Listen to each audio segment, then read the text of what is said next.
Touch him one more time and see what happens." The biggest attacker froze mid-kick. Blood dripped from his knuckles onto the concrete. He turned slowly toward the alley entrance, his scarred face twisting into confusion. What he saw made him laugh so hard his chest shook. A little black girl, 9 years old at most, wearing a purple jacket that swallowed her whole body, hair in 2 messy ponytails, one shoelace untied, holding nothing but a dirty rubber ball. "You got to be kidding me," he said. "Yo, somebody come get their kid before I put her down next to this fool." The girl didn't flinch, didn't run, didn't even blink. Her eyes locked onto his with something he'd never seen in a child before. Pure cold rage. "I said walk away," she repeated. Her voice was steady, too steady for a 9-year-old facing 3 grown men in a dark alley. The second attacker wiped his bloody hands on his jeans and grinned. "Little mama thinks she's a superhero or something." The third one, massive, built like he spent his whole life in prison gyms, took 3 steps toward her. "Sweetheart," he said, cracking his neck. "You got about 5 seconds to disappear before she threw, and 3 lives changed forever. If you want to see how this incredible story unfolds, subscribe to my channel right now and stay until the very end. Drop a comment telling me what city you're watching from. I want to see how far this story travels around the world. Now let me take you back to where it all began. Maya Thompson learned to throw before she learned to read. Her grandmother Evelyn always said the girl came out the womb with her fist clenched like she was ready to fight the world. By age 4, Maya could hit a target across the room with anything she could grip. Spoons, toys, shoes. Didn't matter. If Maya threw it, Maya hit it. By 6, Evelyn gave her the ball. It was nothing special. Just a rubber ball from the dollar store, scuffed, faded red, cost 99 cents plus tax. But to Maya, it was everything. Every single day after school, she went to the wall behind their building, the wall with the faded graffiti and the crack running down the middle like a lightning bolt. She'd chalk a target on the bricks, stand back 20 feet, 30 feet, sometimes 40, and throw. Over and over and over. The neighborhood kids used to watch her.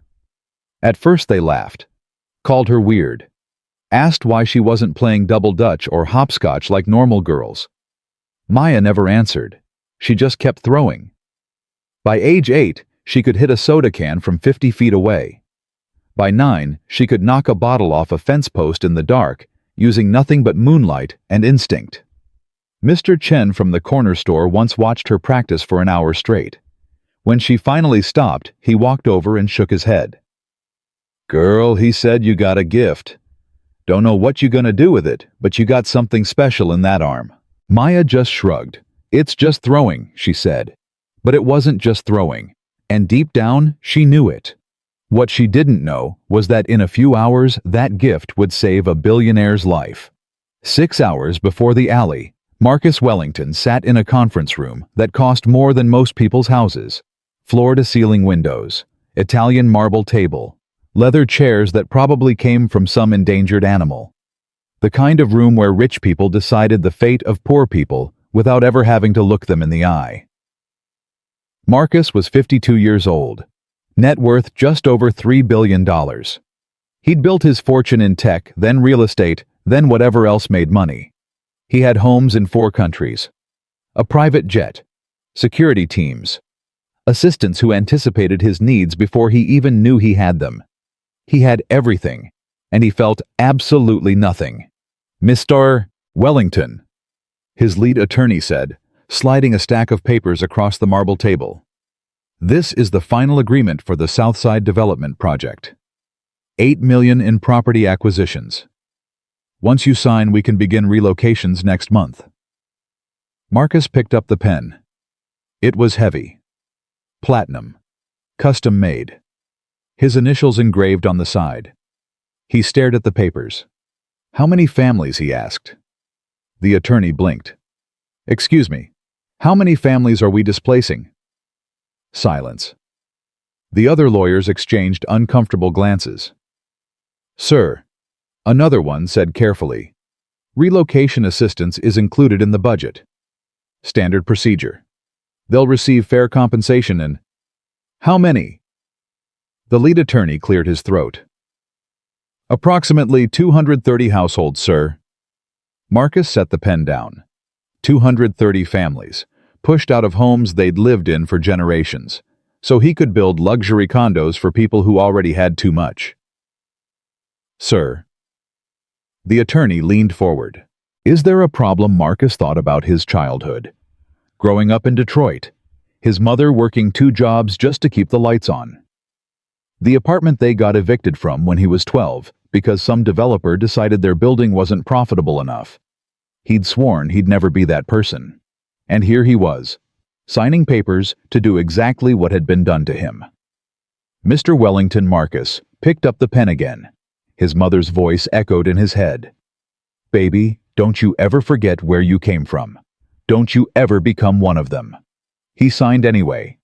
230 signatures, one for each family he was about to destroy. When he finished, the attorneys applauded like he'd just won an award. "Congratulations, sir. This is going to be the most profitable development in the city's history." Marcus stood up. His chest felt tight. His hands were shaking. "I need some air," he said. "Sir, your car is waiting downstairs. Your security team." "Send them home." Everyone froze. "Sir, I said send them home." Marcus walked toward the door. "I want to walk. Alone."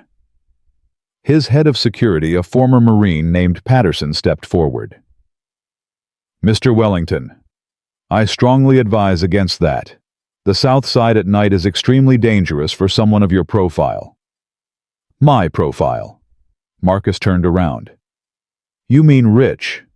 "I mean recognizable, sir. If anyone realizes who you are, then maybe I deserve whatever happens to me." He walked out before anyone could argue. It was the worst decision of his life. The South Side at night was a different world. Marcus walked for over an hour.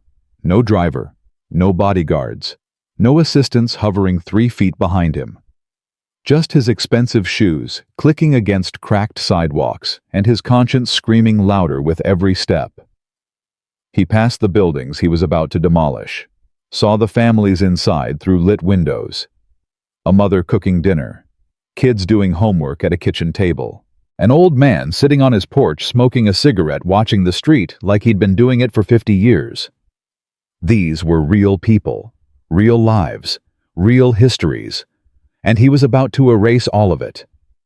For money he didn't need, for buildings he'd never live in, for a profit margin on a spreadsheet he'd forget about in 6 months. Marcus stopped in front of one building, looked up at the windows. 3rd floor. A little girl sat by her window bouncing a ball against the wall. Over and over. Even from the street, he could see the focus on her face. The determination. She reminded him of himself at that age, before the money, before the corruption, before he forgot what mattered. "I'm sorry," he whispered to no one. Then he kept walking. That's when he saw the alley. It was a shortcut, or so he thought. A narrow passage between 2 abandoned buildings, the kind of place smart people avoided after dark. Marcus wasn't thinking smart. He was thinking about 230 families, about his mother's disappointment, about the man he'd become. He was halfway through the alley when he heard footsteps behind him. Multiple, moving fast. His hand reached for his phone. Too late. Something hard crashed into his shoulder blade. Metal, heavy, a pipe or a bat. The pain was blinding. His knees buckled. He went down face first onto concrete. His phone skittered away into darkness. His briefcase exploded open. Papers flew everywhere like confetti at a funeral. "Evening, Mr. Wellington." The voice came from above. Calm. Almost friendly. Marcus tried to push himself up. A boot slammed down on his spine and pinned him to the ground like an insect. "Please," he gasped into the filthy pavement. "I have money. Take whatever you want." "Oh, we will." A second voice, younger, angrier. But first we're gonna teach you what happens to rich boys who think they can buy our whole damn neighborhood." A face appeared in front of Marcus. Young, maybe mid-20s, scar across his cheek, eyes full of hate. "Remember me, Mr. Wellington?" Marcus squinted through the blood already dripping into his eyes. "What I don't?" Building on 43rd Street. The kick came fast and hard into his ribs. "Apartment 4B. You bought it last year." Another kick. Something cracked inside Marcus's chest. "My grandmother lived there 40 years. 40 years. And you threw her out like garbage." "Please," Marcus choked. "I didn't know. You didn't care. That's the problem. None of you ever care." The beating began in earnest. The first attacker focused on his ribs. Methodical. Brutal. Each kick landing exactly where it would cause maximum damage. The second one worked on his face. His nose shattered on the third punch. Blood poured down his throat. He choked on it. The third one, the massive one, just watched. Arms crossed. Smiling. "This is for my cousin," the scarred one said, stomping on Marcus's outstretched hand. Bones crunched. Marcus screamed. "Evicted when you bought his building. This is for my mother." A kick to his kidney. "Lost her business when you raised the rent." And this, a boot pressed down on his throat. "This is just because I hate your face."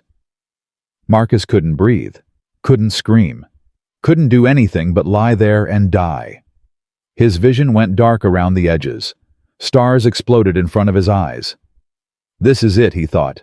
"This is how I die, in a filthy alley. Alone. Forgotten. Nobody's coming to save you, rich boy." The massive one finally spoke. His voice was deep, cold. He crouched down next to Marcus's head, grabbed a fistful of his blood-soaked hair, and lifted his face off the concrete. "Nobody even cares." He was wrong. 3 stories above the alley, Maya Thompson was watching. Maya couldn't sleep when her grandmother worked late. The apartment felt wrong without her. Too quiet. Too empty. Shadows moved on the walls in ways that made her skin crawl. So she did what she always did. Sat by the window with her ball. Watched the neighborhood. Bounced the ball against the wall. Caught it. Bounced it. Caught it. The rhythm helped. Made her feel less alone. That's when she heard the shouting. Men's voices, coming from the alley directly below her window.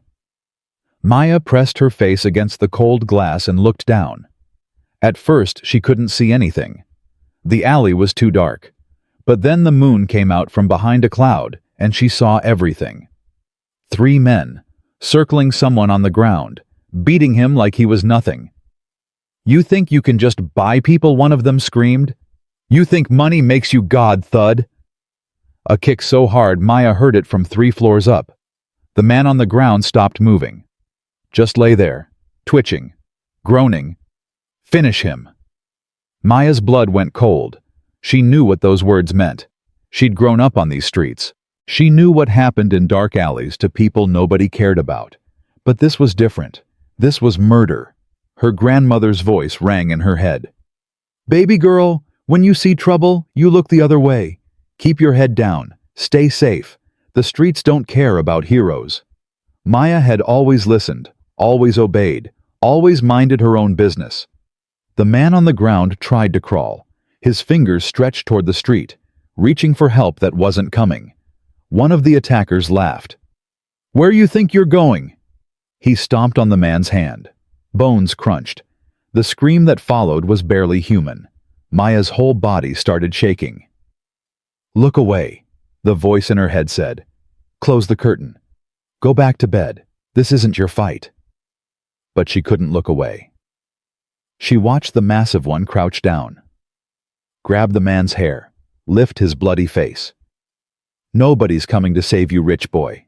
Nobody even cares." Something inside Maya snapped. She looked down at her ball. The same ball she'd thrown 10,000 times. The same ball that never missed. Her grandmother taught her something else too. Something she said late one night when Maya asked why the world was so unfair. Baby, when you see wrong, you don't have to fight it with your fists. Sometimes all you need is good aim and the courage to throw. Maya stood up. Her hands stopped shaking. She shoved the window open. The old wood groaned loud enough to wake the dead, but the men below were too busy laughing to hear. She leaned out, way out, half her body hanging over the ledge 3 stories above concrete. One slip and she'd fall. One wrong move and she'd be the one dying tonight. But she didn't think about that. She thought about the target, the biggest guy, the one who'd just said finish him. His head. That's where she aimed. Please don't miss, she whispered. Please God, don't let me miss. She wound up. Every muscle memory from 3 years of practice taking over. Her arm pulled back. Her body rotated. Her fingers found the perfect grip. Then she released. The ball cut through the night like a bullet. Silent. Fast. Perfect. Crack. It hit the massive attacker's temple with a sound like a baseball bat hitting a watermelon. He dropped instantly. 1 second standing. The next second on his back. Eyes rolling, blood pouring from where the ball had split his skin. The other 2 attackers spun around in confusion. What the hell? Who did that? Where'd that come from? Maya ducked back from the window. Her heart slammed against her ribs so hard she thought it might break through. Her legs felt like water. Her hands were shaking again. But she wasn't done. She grabbed her backup ball. An old tennis ball she kept on the windowsill for emergencies. This was an emergency. She leaned out again, aimed for the second attacker, the one still looking around like a confused animal. Threw. Thwack. Hit him right in the back of the skull. He stumbled forward. Cursed. Grabbed his head. Somebody's throwing stuff at us, he yelled. That's when the neighborhood woke up. Lights flicked on in windows all down the block. People woke up. People heard the screaming. People started looking out. What's going on down there? Is that blood? Somebody call 911. Doors opened. More voices. More witnesses. The alley that had been dark and empty was suddenly full of people watching. The 3 attackers looked at each other. The massive one staggered to his feet.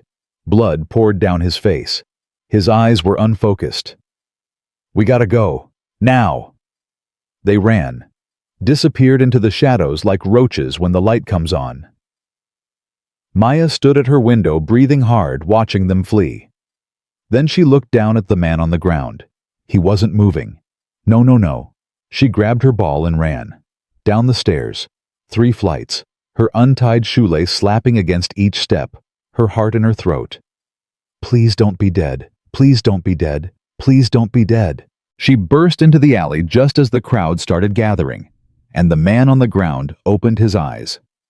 He was alive, barely, but alive. His eyes found Maya in the crowd, found the ball clutched against her chest. You, he whispered through blood and broken teeth. You threw that ball. Maya nodded, unable to speak. The man tried to smile. Couldn't. His face was too destroyed. Thank you, he breathed. Sirens screamed in the distance. Maya stood there, holding her ball, looking at the man she'd saved. She didn't know his name, didn't know he was worth $3 billion, didn't know he'd just signed papers to demolish her entire neighborhood, didn't know that in 3 days he'd show up at her door and change her life forever. All she knew was that she'd thrown a ball, and nothing would ever be the same again. The paramedics arrived in 6 minutes. Maya stood frozen at the edge of the crowd watching them work, checking his pulse, wrapping his wounds, loading him onto a stretcher. Sir, can you hear me? Sir? What's your name? The man's eyes fluttered open. Marcus, he mumbled. Marcus Wellington. The younger paramedic's jaw dropped. Marcus Wellington. The billionaire. They worked faster after that. Police arrived. Yellow tape went up. Officers started taking statements. A kind-eyed cop crouched down in front of Maya. You the one who threw that ball? Yes, sir. From 3 stories up? Yes, sir. And you hit one of them? Yes, sir. He stared at her for a long moment. That's the most incredible thing I've ever heard.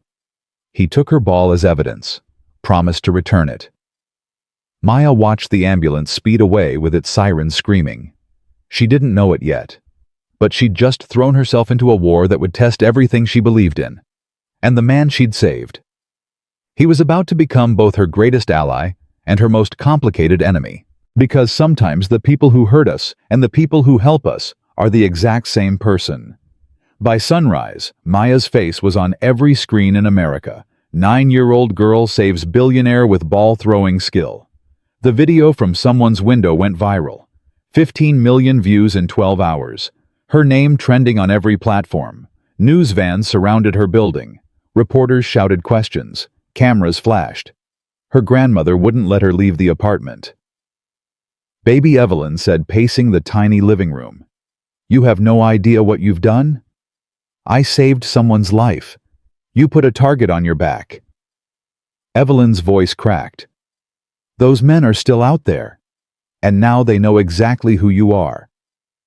Maya hadn't thought about that. For 3 days they stayed inside. Evelyn called out of work. They ate what was in the cabinets, watched the news coverage with the volume low. Maya saw her face over and over, heard strangers talk about her like they knew her. She hated every second of it. On the 4th day there was a knock on their door. Evelyn looked through the peephole. Her face went pale. "It's him," she whispered. "The billionaire." Maya's heart stopped. "Don't open it." But Evelyn was already undoing the chain. The door swung open, and there he was. Marcus Wellington, face still swollen, stitches across his forehead, moving like every breath hurt, but standing, alive, because of her. "Mrs. Thompson," he said quietly, "I'm not here for an interview. I'm not here to cause trouble. I just want to say thank you." Evelyn crossed her arms. "You could have said that in a card. Some things need to be said in person." His eyes found Maya behind her grandmother. "Can I come in 5 minutes? That's all I ask." Evelyn hesitated, then stepped aside. Marcus walked in, looked around the tiny apartment, saw the cracks in the walls, the patched furniture, the photos of Maya at various ages. He saw poverty, real poverty, the kind his money could fix, but usually just made worse. "You live here?" he asked. "All my life," Maya said. "And your parents?" Evelyn's jaw tightened. "Gone," she said flatly. "Both of them. I've raised her since she was 2. Marcus nodded slowly. "She saved my life, Mrs. Thompson. I want to do something for her. For both of you. We don't need your charity. It's not charity." Marcus turned to face Maya directly. "It's a debt. And I always pay my debts."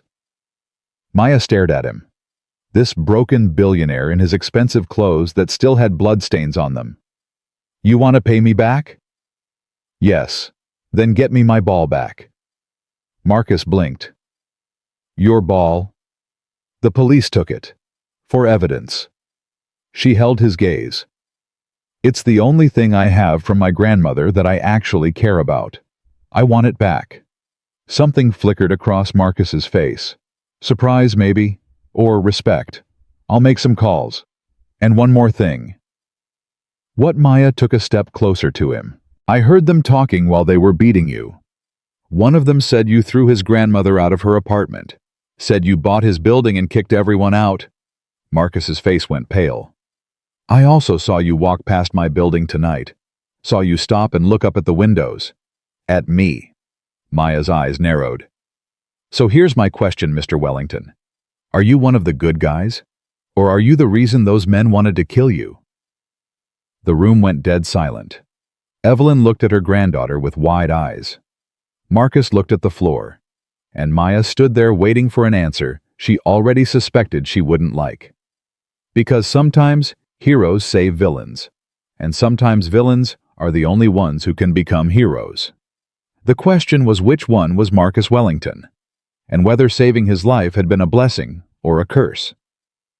Marcus didn't answer Maya's question that day. He just promised to get her ball back and left with his head down and his shoulders slumped like a man carrying a weight too heavy to bear. But he came back, 3 days later, with her ball in one hand and a proposal in the other. "I want to build something," he told Maya and Evelyn. "A baseball field, right here in this neighborhood, for you and every other kid who wants to play." Maya looked at the ball he'd returned. Her ball, the one her grandmother gave her. "Why?" she asked. "Because you were right." "About what?" "About all of it." Marcus sat down heavily on their old couch. "Those men who attacked me. One of them did lose his grandmother because of me. A building I bought last year. I didn't even know her name. Didn't know anyone's name. Just saw numbers on a spreadsheet." He looked at Maya with haunted eyes. "You asked if I'm one of the good guys. The truth is, I used to think I was. Now I'm not sure I ever was. But I want to be. I want to try." Evelyn crossed her arms. "And building a baseball field is supposed to fix all that, no. It's supposed to be a start." Maya bounced her ball against the floor. Caught it, bounced it, caught it. The rhythm helped her think. "If you build this field," she said slowly, "and then you disappear when the cameras leave, I'll find you.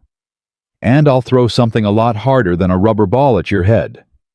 Marcus almost smiled. "Fair enough. And I want to pick the colors. Done. And I want it named after my grandmother." He looked at Evelyn. "Also done." Maya stood up, walked over to him, extended her small hand. "Then we have a deal, Mr. Wellington." He shook it. "Call me Marcus." She didn't smile, didn't soften. "Don't make me regret saving your life," she said. And somewhere across the city, in a penthouse office overlooking downtown, a man named Councilman Robert Pierce watched the news coverage with cold eyes. He saw the billionaire and the little girl shaking hands. He saw the headline about a new community project on the South Side. He saw his $40 million development deal starting to crumble. And he picked up his phone. "I need you to find someone," he said quietly. "Someone who can get close to that project. Someone who can make sure it fails." He paused. "And if the little girl gets in the way?" He smiled. "Then, the little girl becomes a problem we solve." The line went dead.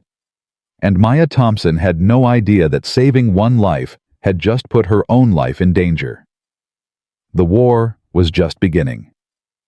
2 weeks after the handshake, the first construction trucks rolled onto the vacant lot at Roosevelt and 5th Street.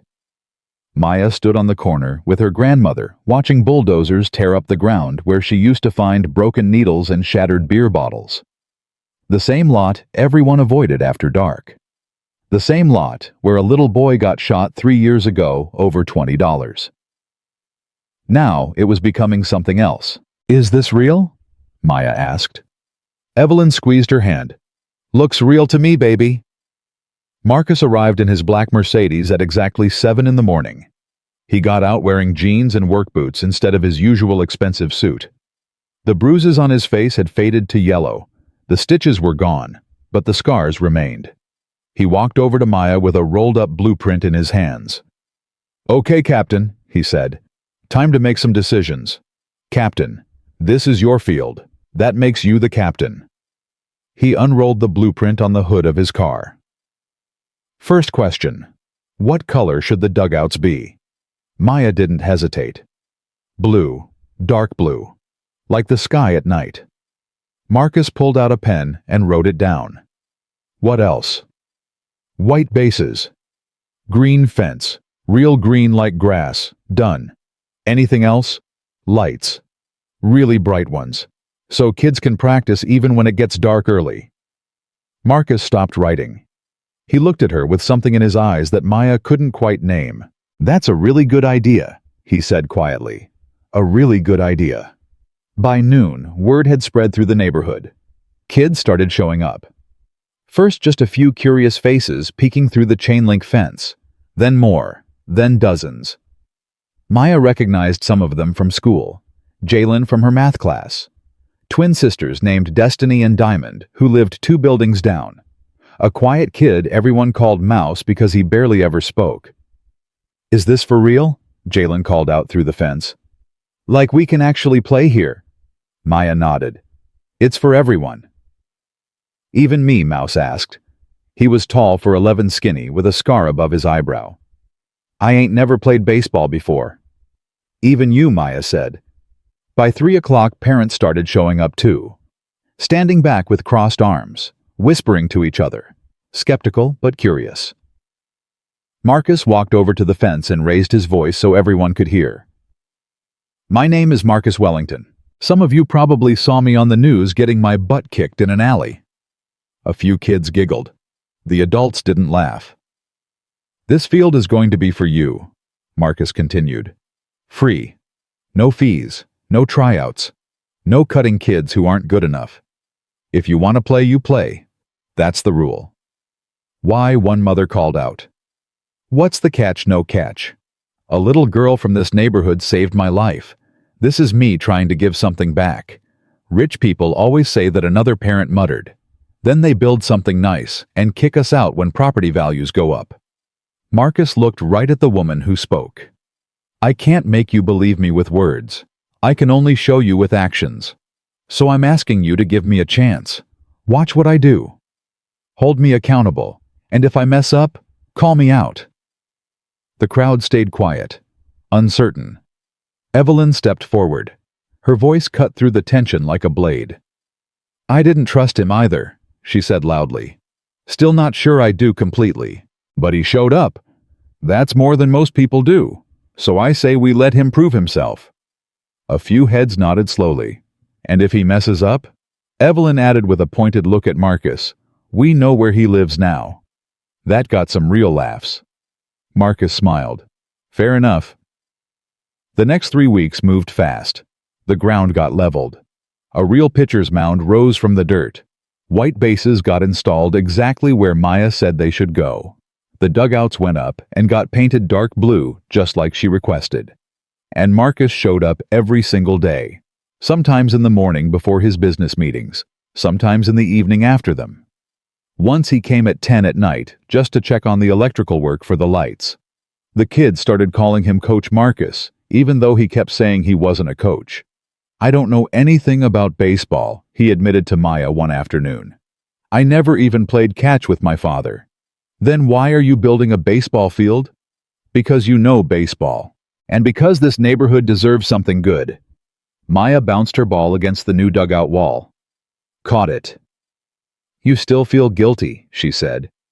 That's why you're really doing this. Marcus was quiet for a long moment. Maybe he finally said, Is that so bad? Depends on whether you stick around when the guilt fades. Before Marcus could answer, a beat-up Honda Civic pulled into the parking lot. A young man got out. Mid-20s. Neat beard, friendly smile that reached his eyes. He walked over with his hands in his pockets. Yo, is this the baseball program? I heard y'all were looking for help. Marcus glanced at Maya, then back at the stranger. We weren't looking for anyone. Who are you? Name's Jerome Davis.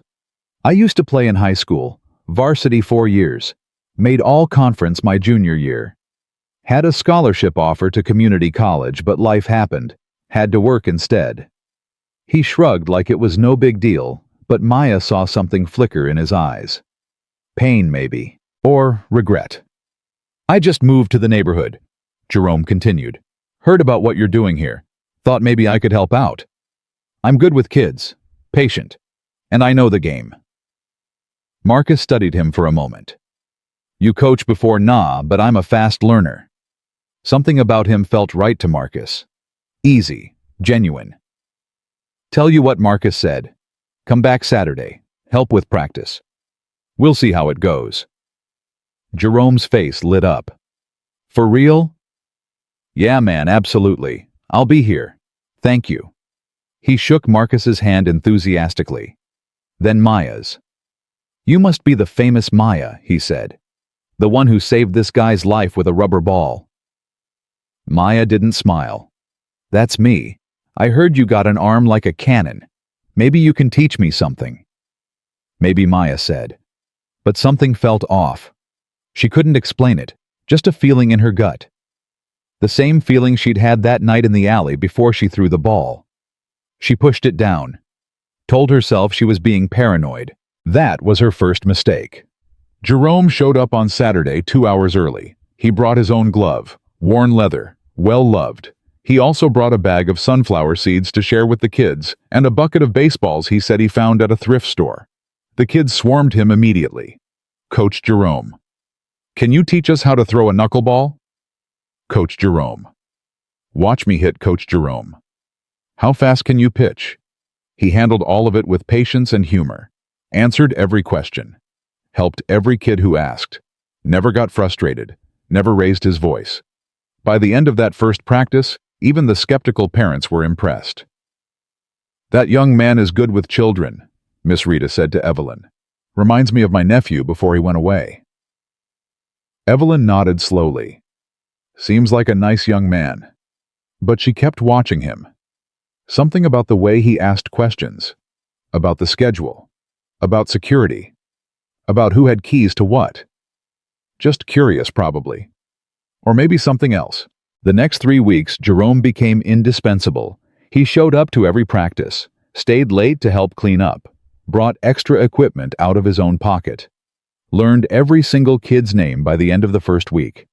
And he was good with Maya. Really good. Your form's already solid, he told her one afternoon watching her pitch. But if you turn your front foot just a little more, you'll get more power. Maya tried it. The ball flew faster than ever. See? Jerome grinned. Small adjustments. That's all it takes. Maya almost smiled. Almost. That night, Jerome sat in his Honda Civic 2 blocks from the field with his headlights off. He pulled out a second phone. A burner. The only number saved in it had no name attached. He typed a message. Inside now. They trust me. What do you need? 3 dots appeared. Then a response. Everything. Schedule. Security. Who comes and goes. The billionaire's routine. The girl's routine. Jerome stared at the screen. His jaw tightened. Why the girl? Because she's the face of it. Kill the face, kill the story. Jerome's hands started shaking. I didn't sign up to hurt kids. You signed up to pay your debt. Do you want to know what happens if you don't? Jerome closed his eyes. He thought about the men who'd cornered him 6 months ago. The ones who'd broken 3 of his ribs and told him he owed $50,000 to people who didn't accept late payments. He thought about what they'd do to him. To his mother. To his little sister. He typed back. I'll get you what you need. Good. Report back in 1 week. The screen went dark. Jerome sat there in the silence for a long time. His hands wouldn't stop shaking. What have I done? He whispered to no one. But he already knew the answer. He'd made a deal with the devil, and the devil was coming to collect. 6 weeks into the project, the field was almost finished. Fresh dirt covered the infield. The grass in the outfield came in thick and green. The lights worked perfectly, turning night into day with the flip of a switch. 30 kids came to practice now. Sometimes 40. The bleachers had actual parents sitting in them, cheering, clapping, calling out encouragement. For the first time in years, the South Side had something to be proud of. Marcus stood at home plate one evening watching Maya pitch. Her fastball had gotten faster. Her curveball dropped so hard it looked like it fell off a table. You're getting better every day, he said. I practice, she replied without looking at him. No, it's more than that. You've got something special, real talent.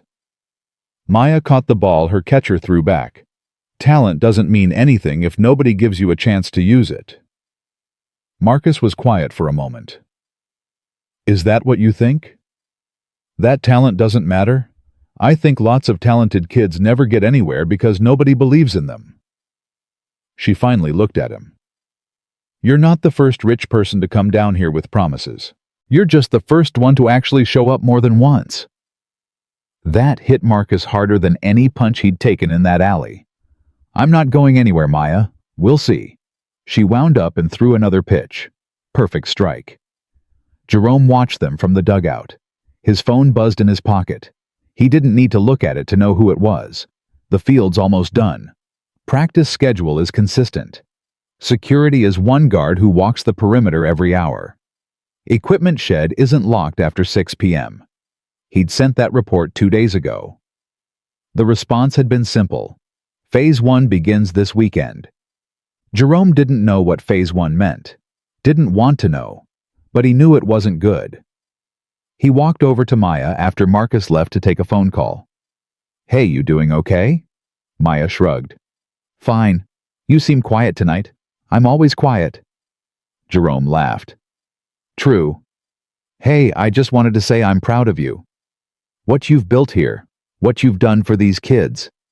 It matters." Maya looked at him. Really looked at him for the first time in weeks. "Why are you here, Jerome?" "What do you mean?" "I mean, why are you really here? You showed up out of nowhere. You're too helpful.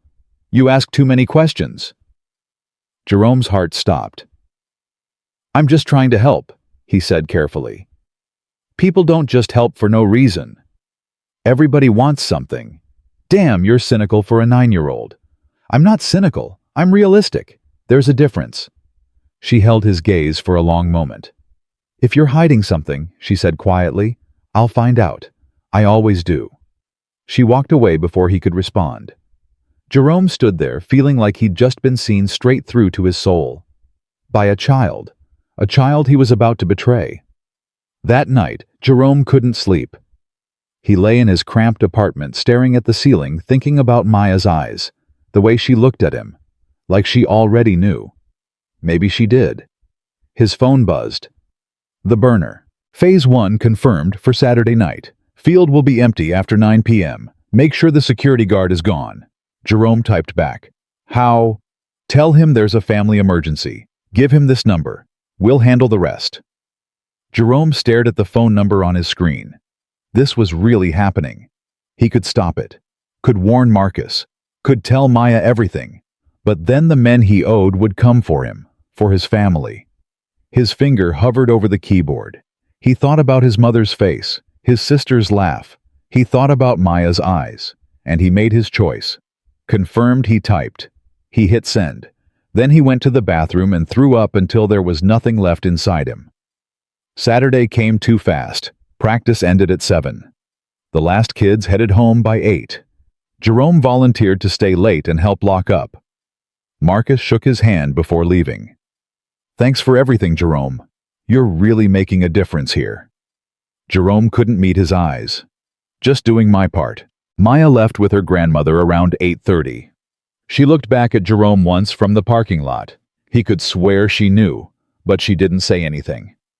At 8:47 p.m., Jerome walked over to the security guard, an older man named Earl who'd worked the neighborhood for 30 years. "Hey, Earl," Jerome said. "I just got a call. Someone named Angela's been trying to reach you. Said it's urgent." Earl's face went pale. "Angela. My daughter. Angela." "Yeah. Here's the number she called from." Earl grabbed his phone and dialed immediately. His hands were shaking. "Hello, Angela. Baby, what's wrong?" Jerome couldn't hear the other end of the conversation, but he watched Earl's face twist with fear. "I'm coming right now. Don't move. I'll be there in 15 minutes. Earl hung up and looked at Jerome. "I gotta go. Family emergency. Everything okay? I don't know. My daughter's at the hospital. Something happened to my grandson." He was already running toward his car. "Go," Jerome said. "I'll lock up. Take care of your family. Thank you. Thank you." Earl's taillights disappeared around the corner. Jerome stood alone in the parking lot. The field was empty. The lights were off. And somewhere in the darkness, he heard an engine start. Then another. Then another.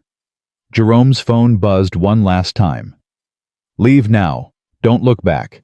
Payment will be in your account by morning." He wanted to stay. Wanted to stop whatever was about to happen. But he was a coward. He got in his car and drove away. And behind him, 3 figures emerged from the shadows, carrying cans of something that smelled like gasoline.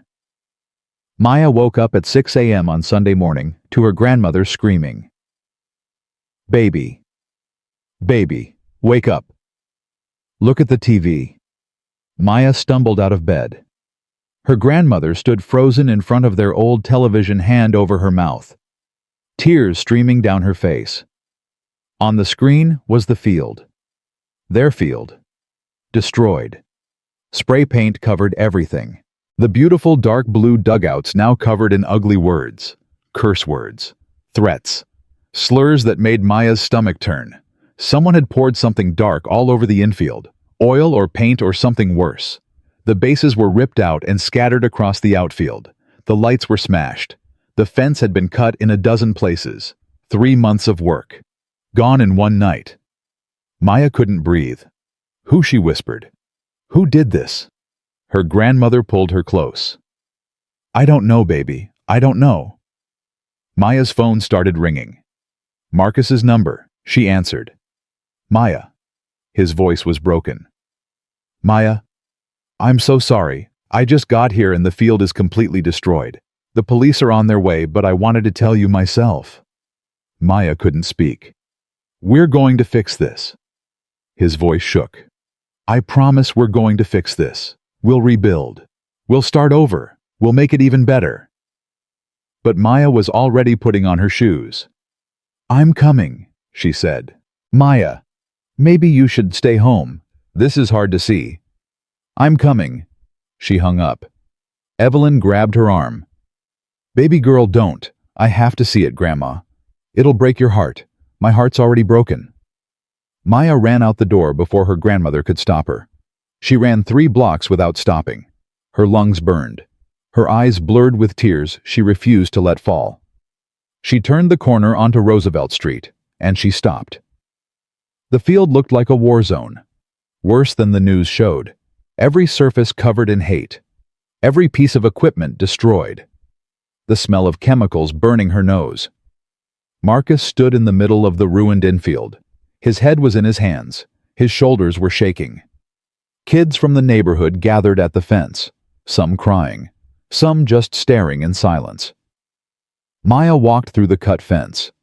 Glass crunched under her shoes. She walked to the pitcher's mound, or what was left of it. And she saw something that made her blood run cold, spray painted across home plate in bright red letters. "This is what happens to traitors. Your next ball girl." Maya stared at the words. They knew her name. They knew who she was. They were coming for her. And somewhere across the city in his cramped apartment, Jerome Davis stared at his phone. $10,000 had just been deposited into his account. Blood money. For helping destroy a dream. For helping threaten a 9-year-old girl. He threw up again. Then he lay on his bathroom floor and cried until there was nothing left, because he knew this was just the beginning, and he knew exactly who was behind it. But telling the truth would mean death. For him, for his family, for everyone he loved. So he stayed silent, and the real enemy stayed hidden. For now. The police arrived 45 minutes after Marcus called them. 2 patrol cars, 4 officers who looked like they'd rather be anywhere else. They took pictures, asked questions, wrote things down in little notebooks. Maya stood at the edge of the ruined field watching them work. Her eyes kept going back to those words spray-painted on home plate. "Your next ball girl." "They know my name," she said to Marcus. "They know who I am." Marcus put a hand on her shoulder. "We're going to find out who did this. I've already hired a private security team. 24-hour surveillance starting today. That won't help if they already know where I live." Marcus didn't have an answer for that. One of the officers walked over. The same kind-eyed cop who'd taken Maya's statement the night she saved Marcus's life. "Hey there, Maya. You remember me, Officer Williams?" Maya said flatly. "That's right." He crouched down to her level. "I need to ask you some questions." "You up for that?" Maya nodded. "Has anyone threatened you recently? Anyone said anything strange to you? Anyone been watching you or following you?" Maya thought about Jerome, about the way he asked too many questions, about the way he always seemed to know things he shouldn't know. But she had no proof, just a feeling. "No," she said. "Nobody." Officer Williams studied her face. You sure about that? Maya held his gaze. I'm sure. He nodded slowly like he didn't quite believe her. Okay. Well, if you think of anything, you call me directly. He handed her a card. Day or night? Understand? Yes, sir. After the police left, Marcus called an emergency meeting. About 15 people showed up. Parents, volunteers, Coach David, the head coach he'd hired 2 weeks ago, and Jerome. Maya watched Jerome the entire time. He looked tired. Dark circles under his eyes. His hands wouldn't stop moving. He kept checking his phone like he was waiting for something. Or someone. We're not giving up, Marcus said to the group. We're going to clean this up. Rebuild. Start over. With what money, one father asked. You already spent a fortune on this place. I'll spend another fortune if I have to. This field matters. These kids matter. The parents exchanged looks. Some nodded. Others looked skeptical. What about security? A mother asked. My daughter saw that message on home plate. She's terrified to come back. I'm installing cameras tonight, Marcus said. Armed security guards, motion sensors. Nobody's getting in here again without us knowing. And what about the people who did this? Another voice called out. The police gonna catch them. Silence. Everyone knew the answer. The police didn't solve crimes in this neighborhood. They just filed reports and moved on. We're going to find them ourselves, Maya said suddenly. Everyone turned to look at her. Baby girl. Evelyn started. No, Grandma. Maya's voice was steady, cold. These people destroyed our field, threatened my life. I want to know who they are, and I want to know why. She looked directly at Jerome. And I think someone here knows more than they're telling us. Jerome's face went pale. What's that supposed to mean? It means what I said. The room went tense. Parents shifted uncomfortably. Marcus stepped between them. Maya, that's a serious accusation. I'm not accusing anyone. She didn't break eye contact with Jerome. I'm just saying someone here might know something they're not sharing. Jerome forced a laugh. I don't know what you're talking about, little girl. I've been here every single day helping build this place. Why would I want to destroy it? Maya didn't answer, but she didn't look away either. That night, Maya couldn't sleep. She sat by her window like she always did. But this time, she wasn't watching the neighborhood. She was thinking. The security guard left right before the attack. Coincidence. Jerome showed up out of nowhere 3 weeks ago. Coincidence. Jerome always asked about schedules and keys and who comes and goes. Coincidence. Maya didn't believe in coincidences. She grabbed her grandmother's old laptop and started searching. Jerome Davis baseball. Nothing. Jerome Davis high school varsity. Nothing. Jerome Davis, Chicago. A dozen results. None of them matched. She tried different combinations, different spellings, added his approximate age, added the neighborhood. Still nothing. For someone who claimed to have played 4 years of varsity baseball and made all-conference, Jerome Davis didn't exist anywhere online. No team photos, no newspaper articles, no stats, no records, nothing. Maya's heart started beating faster. She kept digging. Jerome Davis arrest. Jerome Davis criminal record. Jerome Davis Chicago loan shark. And there it was. An article from 8 months ago. Local man questioned in connection with loan shark operation. Charges dropped due to lack of evidence. The photo was grainy, taken from a distance. But Maya recognized the face. Jerome. She stared at the screen for a long time. Then she picked up her phone and called Marcus. It was 2:47 in the morning. He answered on the second ring. Maya. What's wrong? I found something. Something about Jerome. Silence. What did you find? Come over tomorrow. Early. Don't tell anyone. Maya, you're scaring me. Good. You should be scared. She hung up. Then she lay down on her bed and stared at the ceiling until the sun came up. Marcus arrived at 6:30 a.m. Evelyn let him in with a look that said she knew something was wrong but wasn't going to ask. Maya pulled Marcus into her tiny bedroom and showed him the laptop. "Look at this." Marcus read the article.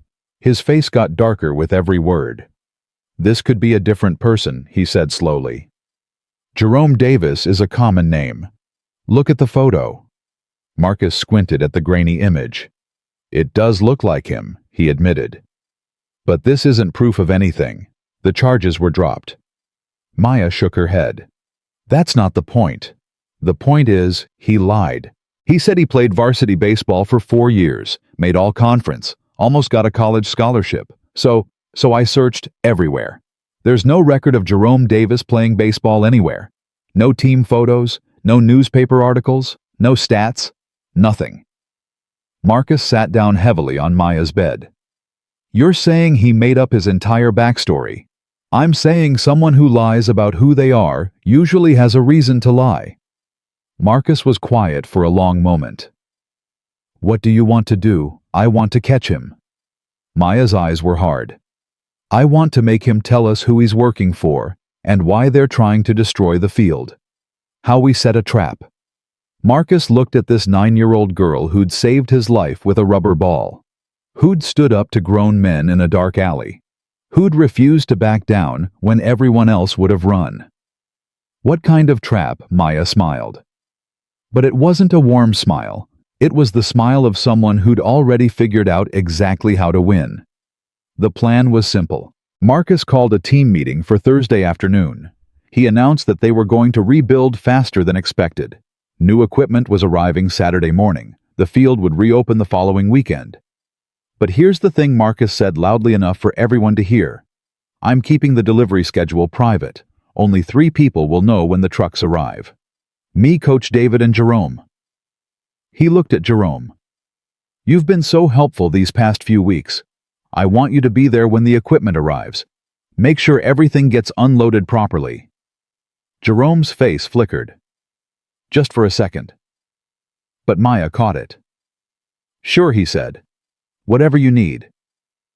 After the meeting, Maya followed Jerome to the parking lot. "Hey," she called out. He turned around. "What's up, little girl?" Maya walked up to him slowly. "You're not who you say you are." Jerome's smile froze. "Excuse me, I looked you up. There's no record of you playing baseball anywhere. No team photos. No newspaper articles. No college scholarship offers. Nothing." Jerome's jaw tightened. "You've been investigating me? I investigate everyone who shows up out of nowhere asking questions about security and schedules. You're paranoid. And you're a liar." They stared at each other. "You don't know what you're talking about," Jerome said quietly. "Then explain it to me. I don't have to explain anything to a 9-year-old. "You're right." Maya took a step closer. "But you do have to explain it to the police when they find out you were connected to a loan shark operation 8 months ago." Jerome's face went white. "Yeah," Maya said. "I found that article too. That wasn't me. The photo looks exactly like you. It was a different Jerome Davis. Then you won't mind if I show it to Officer Williams and let him decide." Jerome grabbed her arm. Hard. "Listen to me," he hissed. "You don't know what you're getting into. There are people involved in this that you cannot mess with. Dangerous people. People who will hurt you and your grandmother and everyone you care about." Maya didn't flinch. "Let go of my arm. I'm trying to protect you. Let go of my arm or I'll scream so loud everyone on this block will come running." Jerome let go. His hands were shaking. "You're making a mistake," he said. "A big mistake." "No." Maya's voice was ice cold. "You made the mistake when you helped them destroy our field. Now, you're going to tell me who you're working for." "I can't." "You will. They'll kill me." Maya took a step back. "Then I guess you have a choice to make. Tell me the truth, and maybe we can protect you. Or keep lying, and I'll make sure everyone knows exactly what you did." She turned and walked away. Jerome stood in the parking lot watching her go. His phone buzzed in his pocket. A text from the unknown number. "The girl is asking questions. Handle it." Jerome stared at the message. His hands wouldn't stop shaking. He knew what handle it meant, and he knew he couldn't do it. Not to a child. Not to Maya. He made a decision, the most dangerous decision of his life. He typed back 3 words, "I'm out." Then he turned off the phone and drove away. Thursday night at 11:47 p.m. Jerome showed up at Maya's apartment building. He stood outside in the shadows for almost an hour, pacing, arguing with himself, looking over his shoulder every few seconds like he expected someone to jump out of the darkness.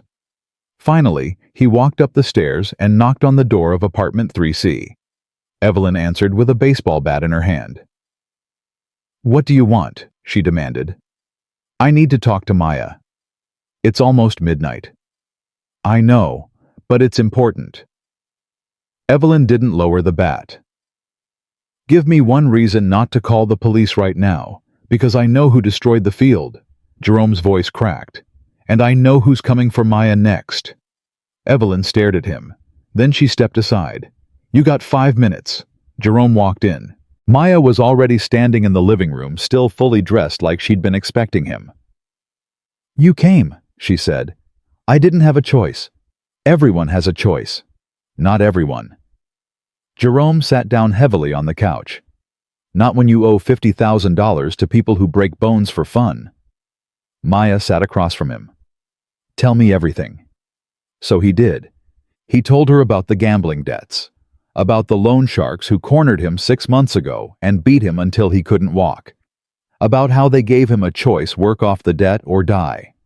He told her about the phone calls from a man who never gave his name, about the instructions to get close to Marcus's project, to gather information, to report back on schedules and security. He told her about the night of the attack, about how he'd tricked Earl the security guard into leaving, about how he'd driven away while strangers destroyed everything the neighborhood had built. And he told her about the messages telling him to handle Maya. "I couldn't do it," he said, tears running down his face. "I'm a lot of things: a liar, a coward, a sellout. But I'm not a child killer." Maya didn't say anything for a long moment. "Who's the man on the phone?" she finally asked. "I don't know his real name. He never told me. But I overheard something once during a call. Someone in the background said the councilman wants an update." "Councilman?" "Yeah. I don't know which one, but whoever's behind this, they've got power. Real power." Maya looked at her grandmother. Evelyn's face was stone. Councilman Evelyn repeated slowly. "Someone on the city council is trying to destroy a children's baseball field." "It doesn't make sense," Jerome said.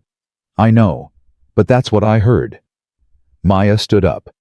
"It makes perfect sense," she said quietly. "If you know why the field matters." "What do you mean, that land?" Maya said. "The lot where the field is. Somebody wanted it for something else, something worth a lot of money. And our field got in the way." Jerome's eyes widened. "A development deal?" Maya nodded. "Grandma, can you call Marcus?" Evelyn was already reaching for her phone. "Baby girl, do you know what you're getting into? This isn't just some local thugs. This is political corruption. This is powerful people with powerful friends." Maya looked at her grandmother with eyes that were far too old for a 9-year-old. "I know exactly what I'm getting into," she said, "and I'm not stopping until I take them down." Marcus arrived 20 minutes later. He listened to Jerome's confession without interrupting. When it was done, he sat in silence for almost a full minute. Then he pulled out his phone and made a call.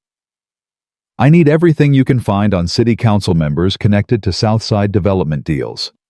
He paused. "Yes, tonight. I don't care what time it is. Pay them whatever they want." He hung up. "I have a private investigator," he explained. "If there's a councilman behind this, we'll find him." "And then what?" Evelyn asked. "You gonna take on City Hall if I have to? They'll bury you. They have lawyers. Connections, media contacts.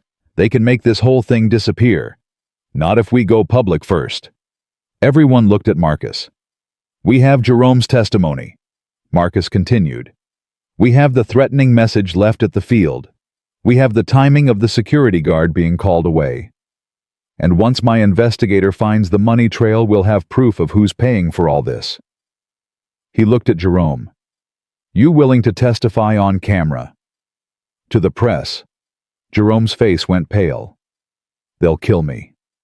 I'll protect you. New apartment.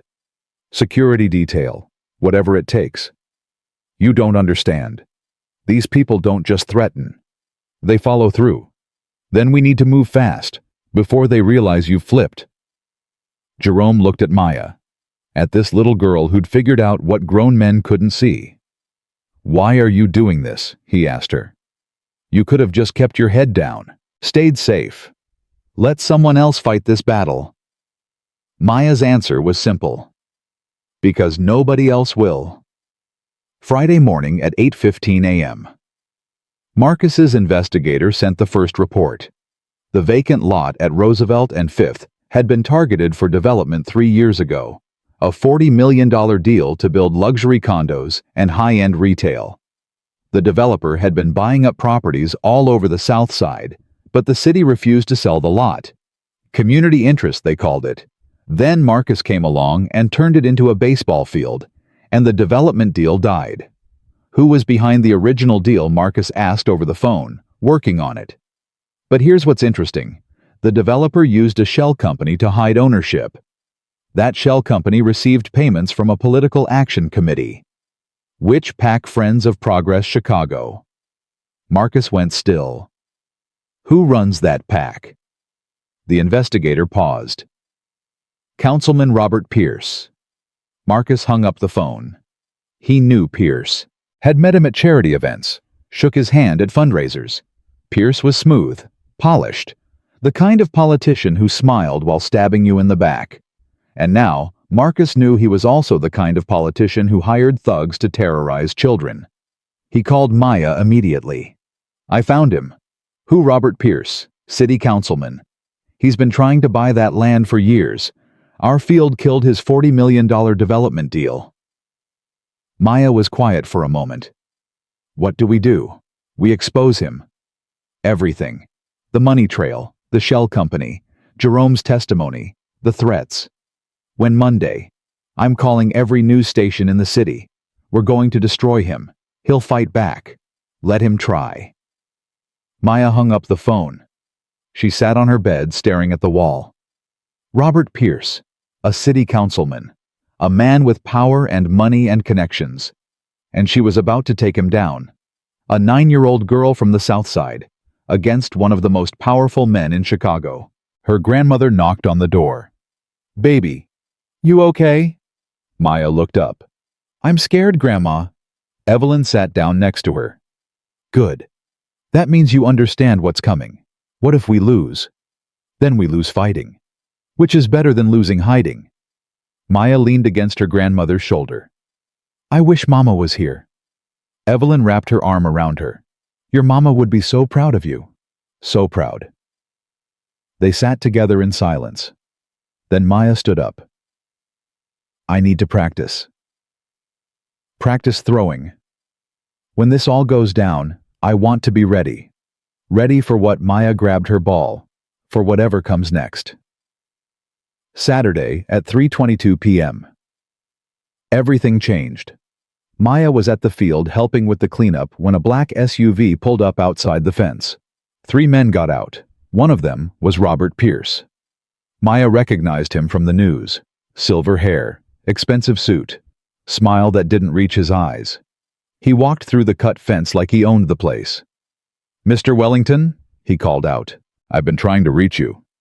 Marcus straightened up from where he'd been picking up debris. Councilman Pierce, what brings you to the South Side? Pierce spread his hands. I heard about what happened here. Terrible thing. Just terrible. I wanted to offer my condolences personally. Your condolences. And my help. I have connections, resources. I could make sure this never happens again. Marcus's jaw tightened. That's very generous of you. Well, we're both businessmen.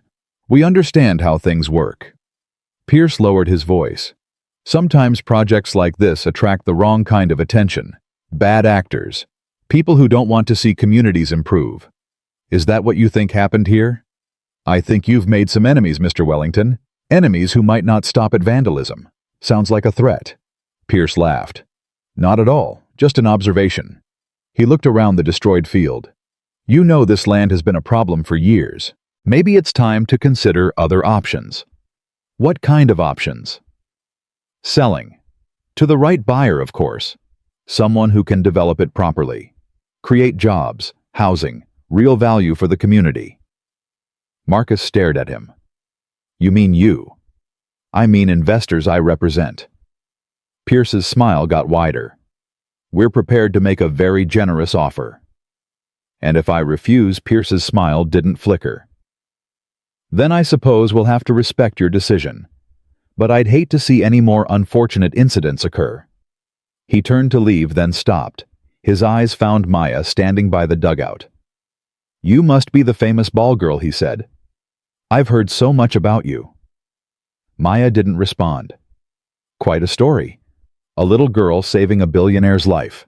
He walked closer. Very inspiring. Stay away from her, Marcus said sharply. Pierce ignored him. You know what I've learned in politics? He crouched down to Maya's level. Heroes rarely get happy endings. The world doesn't reward courage. It punishes it. Maya looked him dead in the eyes. Is that supposed to scare me? Pierce laughed. Smart girl. He stood up. Too smart for her own good. He walked back to his SUV. Think about my offer, Mr. Wellington, he called over his shoulder. Before something else happens that we'll all regret. The SUV drove away. Marcus turned to Maya. Are you okay? Maya's hands were shaking, but her voice was steady. He just threatened me to my face. I know. She looked up at Marcus. We're going to destroy him. Yes, we are. Not Monday. Marcus blinked. What I don't want to wait until Monday. I want to do it now, today, before he has time to prepare. Maya, we need to be careful. If we rush this. He just came here and threatened a 9-year-old girl. In front of witnesses. Maya's eyes burned. He thinks he's untouchable. Let's show him he's wrong. Marcus stared at her. Then he pulled out his phone. Get me Channel 7, he said. Tell them I have a story that's going to destroy a city councilman. He looked at Maya. And tell them to bring extra cameras. This is going to be big. The news vans arrived at the field within 2 hours. Channel 7 came first, then Channel 4, then Channel 2, then newspapers, radio stations, podcasts, and independent journalists with smartphones and notepads. Marcus had promised them the story of the year. He delivered. At 6:15 p.m. on Saturday evening, Marcus Wellington stood in front of the destroyed baseball field with Maya Thompson by his side. Cameras pointed at them from every direction. Microphones thrust forward like weapons. 3 months ago, Marcus began This little girl saved my life. She threw a ball from her window and stopped 3 men from killing me in an alley. Since then, we've been working together to build something good for this neighborhood. A baseball field for kids who've never had a real place to play. He paused. 2 weeks ago, someone destroyed everything we built. They spray-painted hate messages, poured chemicals on the field, left a death threat for Maya. The reporters shifted. Cameras zoomed in on Maya's face. Today, Marcus continued. I'm here to tell you who did it and why. He held up a folder. Inside this folder is evidence connecting City Councilman Robert Pierce to the destruction of this field. Bank records showing payments to known criminals, phone records, testimony from an insider who helped plan the attack. The crowd erupted in questions. Are you accusing a city councilman of ordering the vandalism? Do you have proof? Where did you get this information? Marcus raised his hand for silence. Councilman Pierce has been trying to buy this land for 3 years. He wants to build luxury condos. Our field got in the way of his $40 million development deal. So he hired people to destroy it and terrorize the children who play here. He looked directly into the cameras. Robert Pierce threatened a 9-year-old girl to her face this afternoon. He stood right there and told her that heroes don't get happy endings. More shouting, more questions. Then one reporter pushed through. "Can we hear from Maya?" The crowd went quiet. Everyone looked at the little girl standing next to the billionaire. Maya stepped forward. Her heart was pounding. Her hands were shaking. But her voice was steady. "My name is Maya Thompson. I'm 9 years old. I live 3 blocks from here with my grandmother." She looked into the cameras. "I've lived in this neighborhood my whole life. I know what it's like to have nothing, to watch other kids go to nice schools and play on nice fields while we get broken glass and empty lots." Her voice got stronger. "When Mr. Wellington built this field, it was the first time anyone ever did something good for us.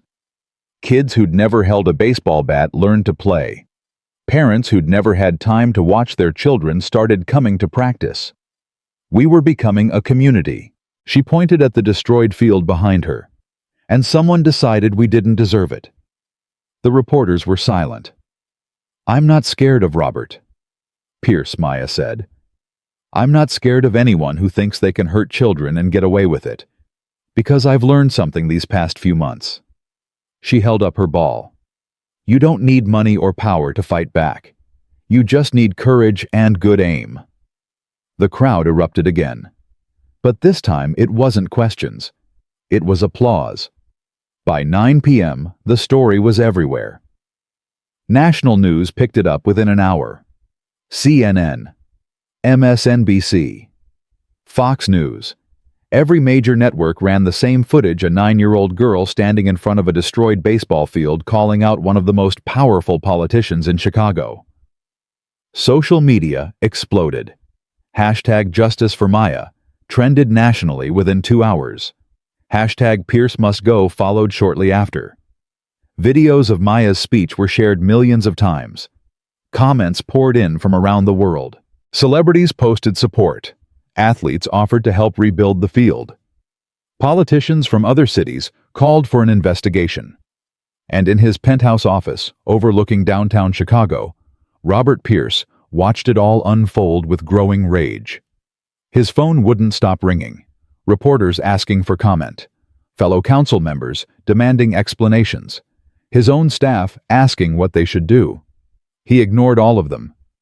His lawyer sat across from him, sweating through his expensive suit. "This is bad," the lawyer said. "Really bad. I can see that. The evidence they have, the bank records, if those are real, they're real." The lawyer went pale. "Then we need to get ahead of this. Issue a statement, deny everything, attack their credibility." Pierce shook his head slowly. "That won't work. Not anymore."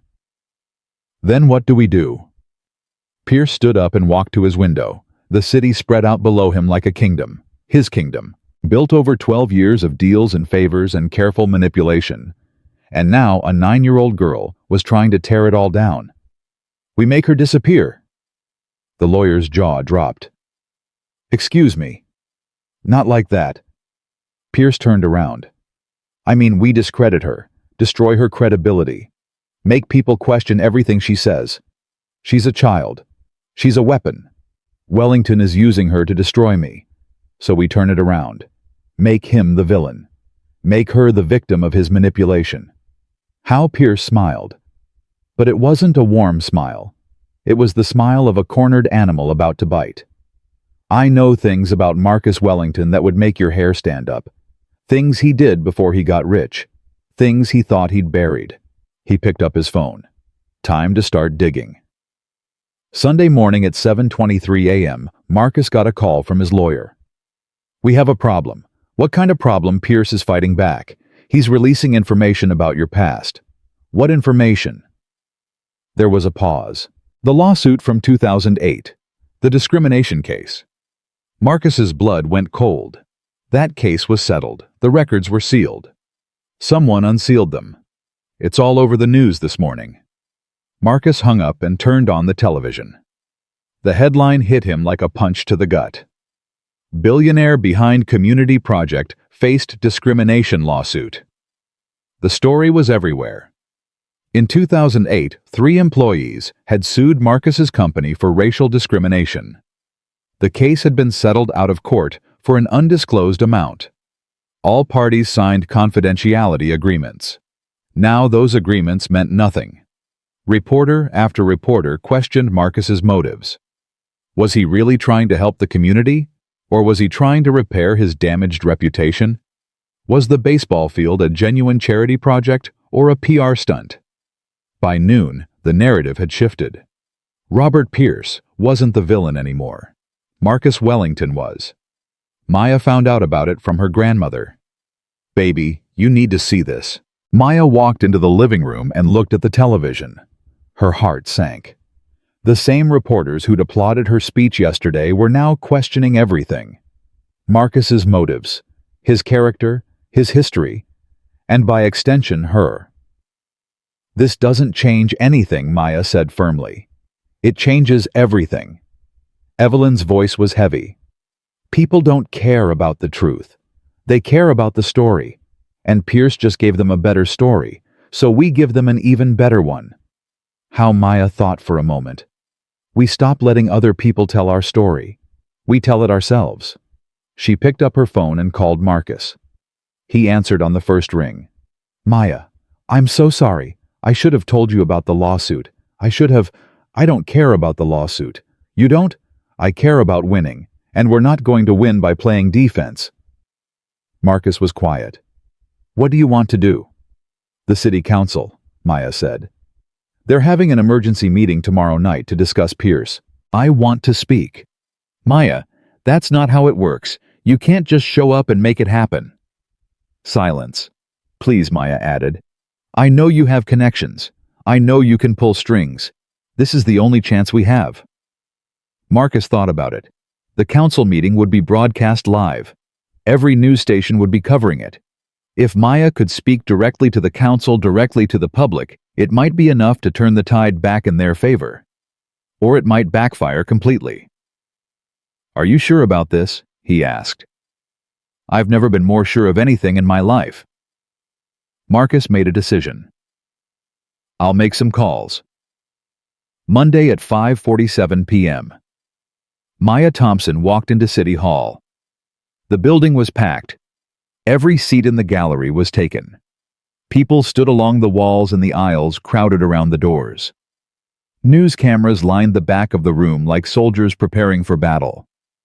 The 9 city council members sat at their curved table looking uncomfortable. The mayor sat to the side watching everything with careful eyes. And there in the back corner, surrounded by 3 lawyers in expensive suits, sat Robert Pierce. He looked smaller than Maya expected. Older, tired. But his eyes were sharp, cold, locked onto her the moment she walked in. Maya didn't look away. Evelyn walked beside her, holding her hand tight. "You sure about this, baby girl?" "Yes, Grandma. Whatever happens in there, I'm proud of you. Your mama would be proud too." Maya squeezed her grandmother's hand. Then she walked toward the front of the room. The council president, a heavy-set man named Richard Thompson, no relation, banged his gavel. "This emergency session is now in order. We're here to discuss Resolution 47B regarding Councilman Pierce's potential removal from office." The room buzzed with whispers. "We'll begin with public comments. 3 minutes each. First speaker." He looked at his list. "Maya Thompson." The room went dead silent. Maya walked to the microphone at the center of the room. It was too tall for her. A staff member rushed over and lowered it.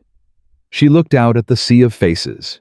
The council members, the reporters, the community members who'd shown up to support her.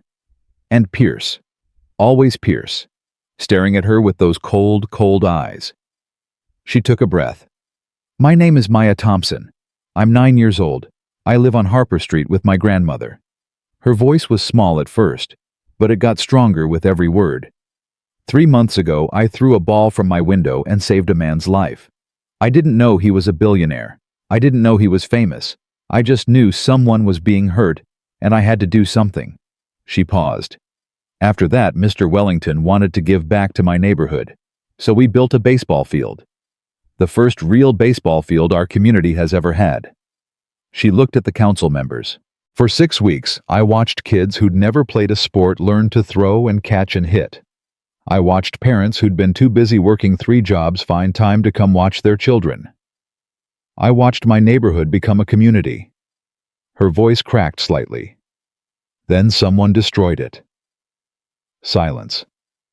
They spray-painted hate all over our field. They poured chemicals on the ground. They left a message for me on home plate. She held up her phone. The photo of the threat was displayed on the screen. "Your next ball girl." Gasps from the gallery. "I'm 9 years old," Maya continued, "and a grown man threatened to hurt me because I helped build a baseball field." She looked directly at Pierce. That man was hired by Councilman Robert Pierce. Pierce's lawyer jumped up. "Objection! This is slander!" The council president banged his gavel. "This is public comment, not a trial. Sit down." The lawyer sat. Maya continued. "I have evidence. Bank records showing payments from Councilman Pierce's political committee to the men who destroyed our field. Testimony from a man who was paid to spy on us and help plan the attack. Phone records connecting Pierce to known criminals." She looked at the council members one by one. "But you don't need evidence to know the truth. You just need to look at what happened." She pointed at Pierce. "That man came to our field on Saturday. He stood in front of me and told me that heroes don't get happy endings. That was a threat. In front of witnesses. In front of cameras." Her voice rose. "He thinks he can do whatever he wants because he's powerful and I'm just a kid. He thinks money and connections make him untouchable." She shook her head. "He's wrong." The room was completely silent. "I'm not asking you to feel sorry for me," Maya said. "I'm asking you to do your job. You're supposed to protect people. All people. Not just the rich ones. Not just the ones who donate to your campaigns." She pointed at Pierce again. "That man is a criminal. He terrorized children. He threatened a 9-year-old girl. And if you don't vote to remove him, then you're just as bad as he is." The room erupted. Half the gallery stood up applauding. The other half shouted objections. Pierce's lawyers were on their feet. The council president banged his gavel repeatedly. "Order, order." But Maya was already walking back to her seat. She'd said what she came to say. Now it was up to them. The debate lasted 3 hours. Speaker after speaker took the microphone. Parents from the neighborhood, community leaders, business owners who'd supported Pierce for years, lawyers arguing both sides. Jerome Davis testified. He told them everything: the money he'd been paid, the instructions he'd received, the guilt that had eaten him alive. "I was wrong," he said, his voice breaking. "I let fear make me do terrible things. But I'm telling the truth now. Robert Pierce is behind all of this." Pierce's lawyers attacked his credibility, called him a criminal, a liar, a man looking for a deal. But the evidence was too strong. The bank records matched. The phone records matched. The timeline matched. Everything matched. At 9:15 p.m., the council president called for a vote. All those in favor of Resolution 47B, removing Councilman Robert Pierce from office, say aye. Councilwoman Harris. Aye. Councilman Bradley. Nay. Councilwoman Chen. Aye. Councilman Rodriguez. Nay. Back and forth. 4-4. The final vote came down to Councilwoman Eleanor Fletcher, a 72-year-old woman who'd been on the council longer than anyone. She sat forward slowly. Everyone held their breath. "I've known Alan Pierce for 8 years," she said. "He's been a colleague, a friend even." Maya's heart sank. "But I've also been on this council long enough to recognize when something doesn't smell right." Fletcher's voice hardened. "The bank records are damning. The testimony is damning. And frankly, Mr. Pierce, your explanation today was weak." Pierce's face went red. "More importantly," Fletcher continued, "I listened to that little girl speak, and I believe her."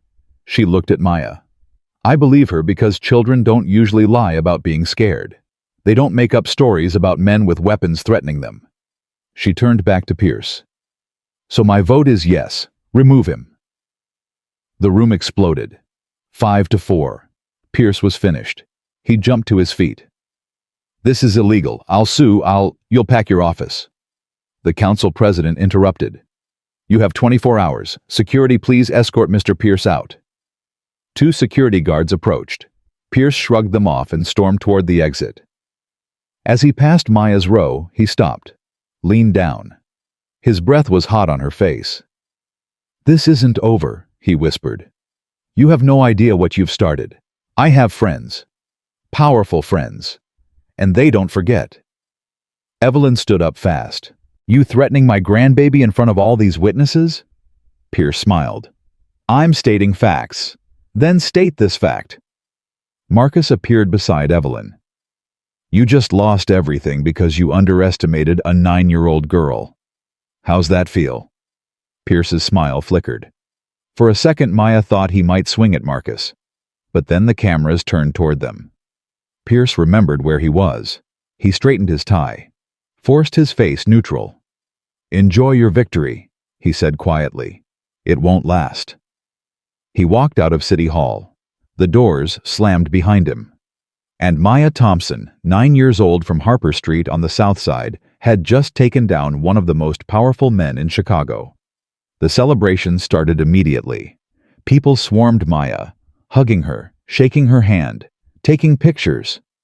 "You did it, baby girl," Evelyn said, tears streaming down her face. "You really did it." Maya stood in the middle of the chaos, feeling numb.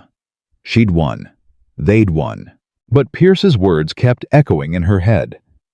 "This isn't over. I have friends. Powerful friends." She looked at Marcus.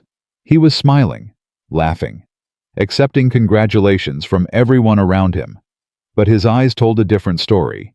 He was worried too. Outside City Hall, reporters swarmed them. Maya, how does it feel to bring down a city councilman?"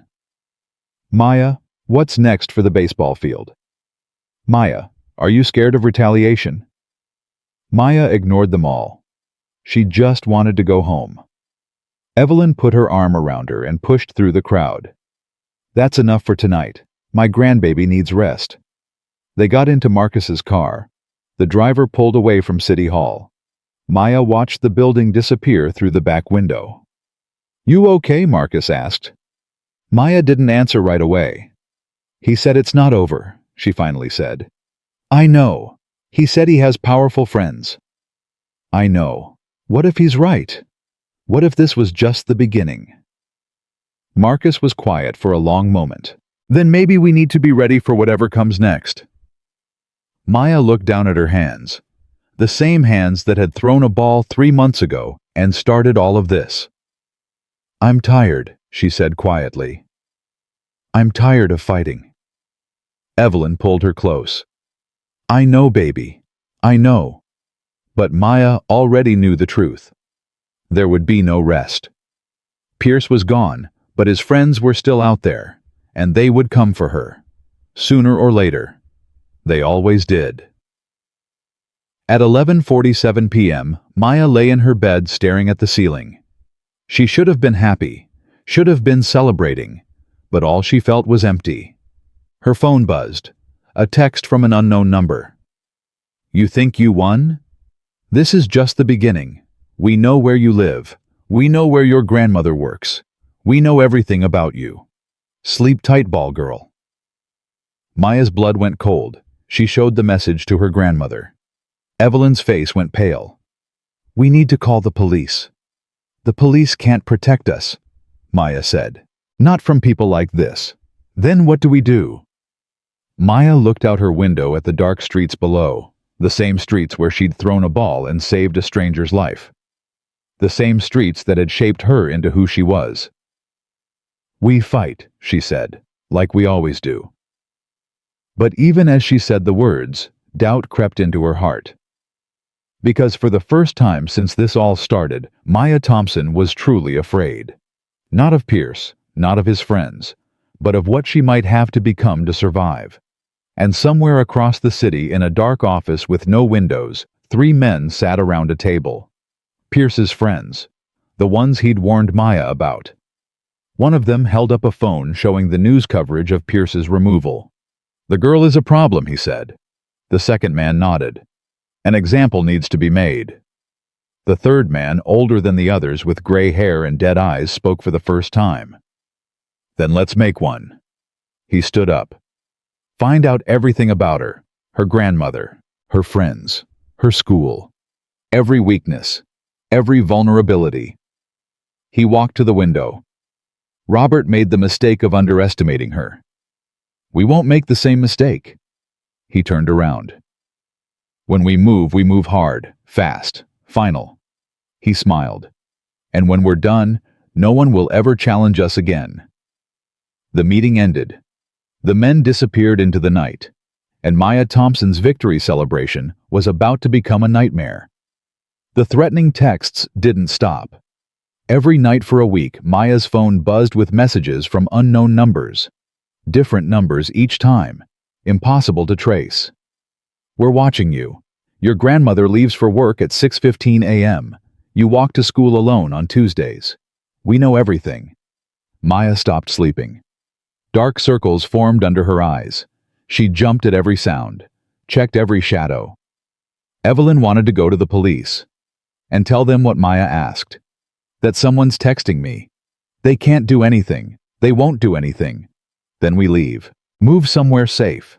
And let them win. "Baby girl, your safety matters more than winning." Maya shook her head. "If we run, they'll just come after someone else. The next person who stands up to them. The next kid who tries to make a difference." She looked at her grandmother with eyes that were far too old for a 9-year-old. "I won't be the reason someone else gives up." Tuesday morning at 7:32 a.m., Maya walked to school like she always did. But this time, she noticed the black SUV parked at the end of her block. The same SUV that had been there yesterday, and the day before that. She kept walking. The SUV started following her. Slowly, keeping its distance. Maya's heart pounded. Her hands started shaking. But she didn't run. Running would show fear, and fear was exactly what they wanted. She pulled out her phone and called Marcus. "There's a car following me. Where are you 2 blocks from school? Don't stop. Don't run. I'm sending someone right now." Maya kept walking. The SUV kept following. 1 block from school. Half a block. The SUV pulled up beside her. The window rolled down. A man's face appeared. Older. Gray hair. Dead eyes. The same man from the meeting with Pierce's friends. "Good morning, Maya," he said pleasantly. "Beautiful day for a walk, isn't it?" Maya didn't respond. "You know you've caused a lot of problems for some very important people." The man smiled. "They're not happy about it. I don't care if they're happy. You should." He leaned closer. "Because unhappy people do unhappy things." Maya stopped walking. She turned to face him directly. "Are you threatening me? I'm giving you advice. Walk away from this. Convince Wellington to sell the land. Let things go back to the way they were. And if I don't?" The man's smile disappeared. "Then bad things happen. To you. To your grandmother. To everyone you care about." Maya looked him dead in the eyes. "You know what I've learned these past few months?" The man raised an eyebrow. "I've learned that bullies are all the same. They threaten, and they scare, and they hurt people because they think nobody will fight back." She took a step closer to the SUV. "But I fight back." The man's face twitched. "I threw a ball at a man's head from 3 stories up." Maya continued. "I stood in front of the city council and called out a corrupt politician. I'm not scared of you. You should be. No, you should be scared of me." She held up her phone. "Because I've been recording this entire conversation. And in about 30 seconds, that recording is going to be sent to every news station in the city." The man's face went pale. "You're bluffing. Try me." They stared at each other. Then a black car screeched around the corner. Marcus's security team. 4 men jumped out surrounding the SUV. The gray-haired man looked at them, then back at Maya. "This isn't over," he said quietly. It is for you. Maya hit send on her phone. The recording uploaded instantly. The SUV sped away. By noon, the video was everywhere. Man threatens 9-year-old girl outside her school. The footage was grainy but clear. The man's face, his words, his threats. Within hours, the FBI opened an investigation. By evening, they'd identified the man as Victor Crane, a former lobbyist with connections to a dozen corrupt politicians across the Midwest. By midnight, they'd arrested him on charges of intimidation and conspiracy. And by the next morning, Victor Crane was talking. He gave up everything. Names, dates, payments. Every corrupt deal he'd ever made. Every politician he'd ever bribed. Every crime he'd ever helped cover up. Including Robert Pierce. Including the men who'd attacked Marcus in the alley. Including everyone who'd been involved in destroying the baseball field. The dominoes started falling. Pierce was arrested at his home on Wednesday morning.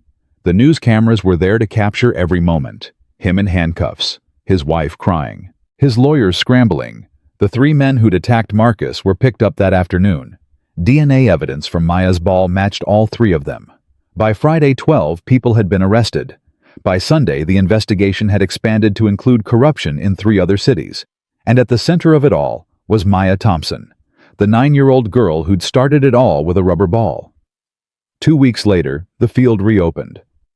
Maya stood at home plate, looking out at the crowd. 300 people had shown up, maybe more. Parents, kids, community members, reporters, politicians, celebrities who'd flown in just to be there.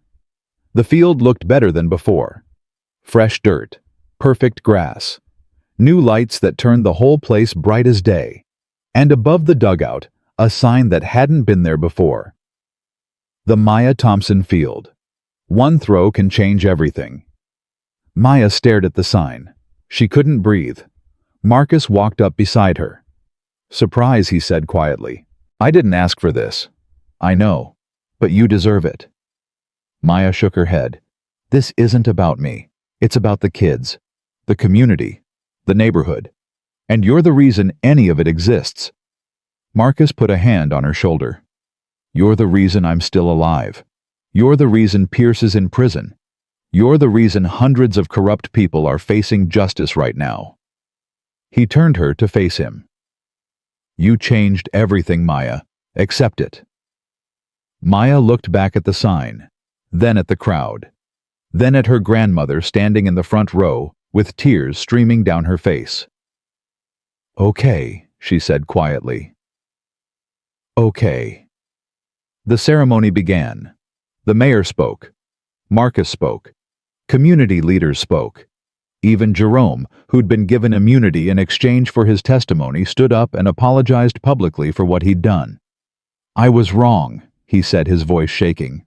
I let fear control me. I betrayed people who trusted me. There's no excuse for that. He looked at Maya. But I'm going to spend the rest of my life trying to make it right. Starting here. Starting today. Then it was Maya's turn. She walked to the microphone. The crowd fell silent. I'm not good at speeches, she began. People laughed. But I want to say something to all the kids out there who think they're too small to make a difference. Too young. Too poor. Too anything. She held up her ball. 3 months ago, I was just a girl with a rubber ball and a target chalked on a wall. I didn't have money. I didn't have power. I didn't have anything except an arm and a lot of practice. She looked at the crowd. But I had something else too. I had courage. And I had good aim. She smiled. That's all it takes. Not money, not connections, not fame, just the willingness to throw. She wound up, threw the ball toward home plate. Perfect strike. The crowd erupted. Applause. Cheers, chanting her name. Maya stood on the mound, tears finally falling down her face. She'd done it. They'd done it, and nothing would ever be the same. 6 months later, the field was thriving. 80 kids played there now. 3 coaches. Weekend tournaments that drew crowds from across the city. Maya's fastball had gotten even faster. College scouts were already watching her. taking notes, making calls. She was 10 years old and already being recruited. But she didn't care about any of that. She cared about the kids who showed up every day. The ones who'd never played baseball before. The ones who'd never had anyone believe in them. She cared about the parents who finally had time to watch their children play. The community that had formed around the field. The neighborhood that was slowly, painfully becoming whole again. Marcus came by every week. Sometimes more. He'd moved his office to the south side. Started 3 more community programs, job training, tutoring, small business loans. He wasn't just visiting anymore. He belonged there. One Saturday evening after practice, Maya sat on the pitcher's mound alone. The sun was setting. The lights hadn't come on yet. The field was quiet. Marcus walked over and sat down beside her. "What are you thinking about?" he asked. "Everything. Nothing." She bounced her ball against the ground. "I'm thinking about that night in the alley." "Yeah, I keep wondering what would have happened if I hadn't thrown." Marcus was quiet for a moment. "I'd be dead." "Maybe. Or maybe someone else would have saved you." "Maybe. But they didn't. You did." Maya caught the ball. "Do you regret it?" she asked. "Regret what?" "Coming here. Getting involved. All of it." Marcus shook his head. "It's the best thing I ever did. You showed me what actually matters. People. Community. Using what you have to help others." He looked at her. "I was lost before you saved me, Maya. Not just physically. I was lost as a person. You gave me a purpose." Maya was quiet. "My grandmother says one throw can change the world." "Your grandmother's right." They sat in silence as the sun disappeared and the stars came out. Marcus Maya said finally, "Yeah, thank you." "For what?" "For not giving up. For keeping your promises. For being here." Marcus smiled. "Thank you for saving my life." "Twice. Twice, once in the alley, and once by showing me how to live it." Maya leaned against his shoulder. For the first time in months, she felt at peace. The field stretched out in front of them. Beautiful, alive, full of possibilities. And somewhere in the distance, a little girl was practicing her throw against a brick wall, dreaming of the day she'd step onto the Maya Thompson field, dreaming of the day she'd find her own courage. The story could have ended there. But it didn't. Because 3 weeks later, Maya got a letter. Not an email, not a text. An actual letter, hand-delivered to her apartment. The envelope was thick. Expensive paper. No return address. Maya opened it carefully. Inside was a single sheet of paper with typed words. "Dear Maya, you don't know me, but I know you.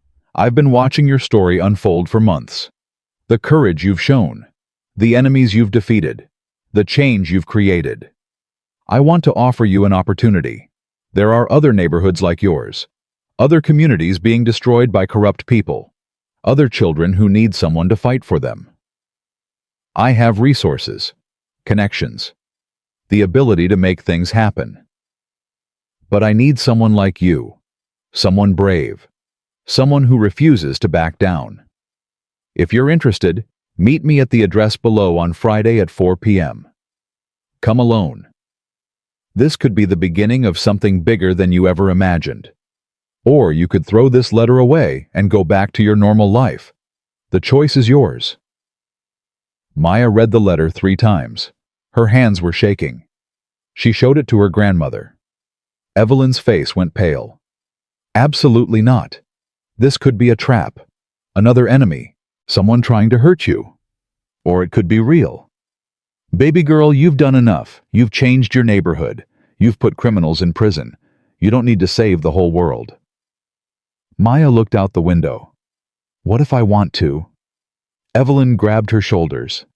"You're 10 years old." 10. You should be worrying about homework and friends and normal kid things, not fighting corruption and meeting mysterious strangers. I've never been normal, Grandma. You know that. That doesn't mean you have to keep putting yourself in danger. Maya was quiet for a long moment. "When you see wrong," she said softly, You don't have to fight it with your fists. Sometimes all you need is good aim and the courage to throw. Evelyn's eyes filled with tears. I taught you that. Yes, you did. They stood there looking at each other. 2 generations of Thompson women, both stubborn, both brave, both terrified of losing each other. If you go to that meeting, Evelyn said finally, I'm coming with you. The letter said, come alone. I don't care what the letter said. You're my granddaughter. Where you go, I go. Maya smiled. Okay, Grandma. Okay. Friday at 3:47 p.m. Maya and Evelyn took a bus across town. The address on the letter led them to an old community center in a neighborhood that looked a lot like their own. Cracked sidewalks, boarded windows, kids playing in the street with nothing but their imaginations. They walked inside. The building was empty, dusty, clearly abandoned for years. Maya's heart pounded. This was a mistake, Evelyn whispered. We should leave. Wait. A door opened at the far end of the room. A woman walked out. She was maybe 50. Dark skin, kind eyes, gray streaks in her braided hair. She walked with a limp like she'd been hurt a long time ago and never fully healed. Maya Thompson, the woman said. Thank you for coming. Who are you? My name is Patricia Howard. 30 years ago I was you. What do you mean? I mean I was a little girl from a poor neighborhood who saw something wrong and decided to fight back. I exposed corrupt police officers who were terrorizing my community. I testified in court. I put people in prison. She walked closer. And then I spent the next 3 decades helping other people do the same thing. Maya studied her face. You're the one who sent the letter. I am. Why? Because I've been watching you. And I've never seen anyone with as much courage as you have. You took on a billionaire's attackers. You took on a city councilman. You took on organized crime. She smiled. And you won. I had help. Everyone needs help. That's not weakness. That's wisdom. Patricia stopped in front of Maya. I run an organization. Unofficial. Off the books. We find communities being destroyed by corruption and we fight back. We provide resources, training, legal support, protection. She paused. We need people like you, Maya. Young people, brave people. People who refuse to accept that the world is broken. Maya looked at her grandmother. Evelyn's face was unreadable. What would I have to do? Maya asked. Nothing you haven't already done. Tell your story. Inspire others. Show them that one person can make a difference. She handed Maya a card. You don't have to decide now. Think about it. Talk to your grandmother. And if you're interested, call that number.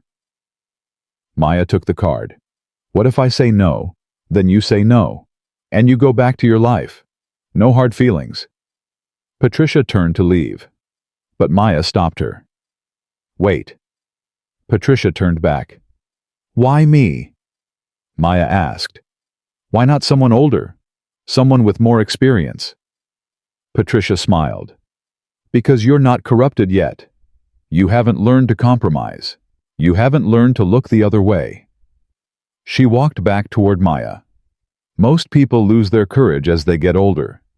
They learn that fighting back is hard, that change is slow, that sometimes the bad guys win. She put a hand on Maya's shoulder. But you haven't learned that yet, and I hope you never do. She walked away. The door closed behind her. Maya stood there holding the card. What are you going to do? Evelyn asked quietly. Maya looked down at the card, then at her grandmother, then at her ball tucked into her jacket pocket like it always was. I'm going to think about it, she said, and I'm going to keep throwing. They walked out of the community center together. The sun was setting. The sky was turning orange and pink and purple, beautiful colors over a broken neighborhood, but not as broken as it used to be. 1 month later, Maya made her decision. She called the number on the card. Patricia answered on the first ring. I'm in, Maya said. Good. Welcome to the team, but I have conditions. Patricia laughed. Of course you do. What are they? First, my grandmother knows everything. No secrets. Done. Second, I finish school. Education matters. Agreed. Third, I keep playing baseball. The field is my home. I wouldn't have it any other way. Maya paused. And fourth, yes, I pick my own battles. Nobody tells me who to fight or when. I follow my instincts. Silence on the other end. Then Patricia spoke. You really are something else, Maya Thompson. Is that a yes? That's a yes. Maya hung up the phone. She walked to her window and looked out at the neighborhood. The same streets where she'd grown up. The same buildings where she'd learned to throw. The same alley where she'd saved a billionaire's life.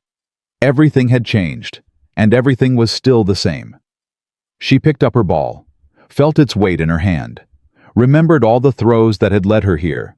The one that saved Marcus, the one that hit the attacker, the one that started everything. Her grandmother appeared in the doorway. You ready for this, baby girl? Maya turned around. I've been ready my whole life.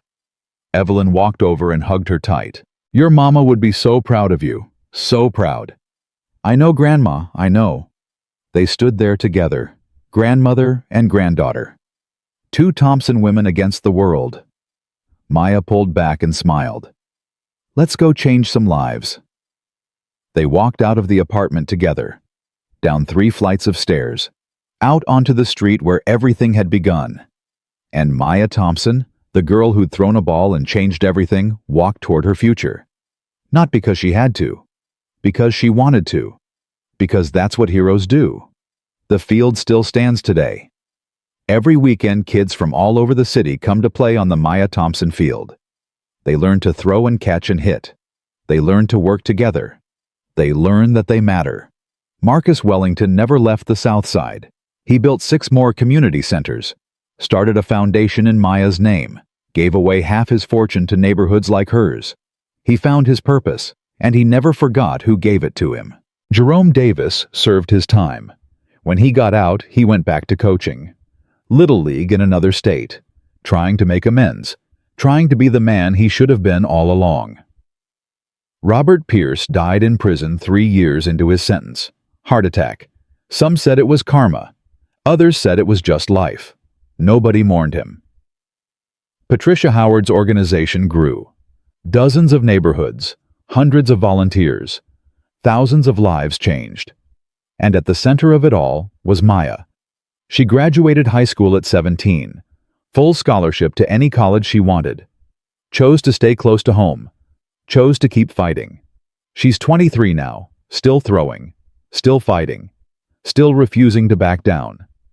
And every morning she walks past the field that bears her name, watches the kids practice, remembers the little girl she used to be, the one with the messy ponytails and the untied shoelace, the one who stood in the shadows and told 3 grown men to walk away, the one who threw a ball and changed the world. Some people are born knowing how to throw. Some people learn along the way, but everyone has the power to change something. You just need courage and good aim. Maya Thompson proved that. A 9-year-old girl from the south side of Chicago, who saved a billionaire with a rubber ball, who took down a corrupt politician with nothing but the truth, who showed the world that size doesn't matter, money doesn't matter, power doesn't matter. What matters is the willingness to stand up, the willingness to fight back, the willingness to throw. So if you're watching this story and thinking that you're too small, too young, too poor, too anything, remember Maya, remember the ball, remember that one throw can change everything. Now go find your courage, find your aim, and throw, because the world is waiting for someone exactly like you.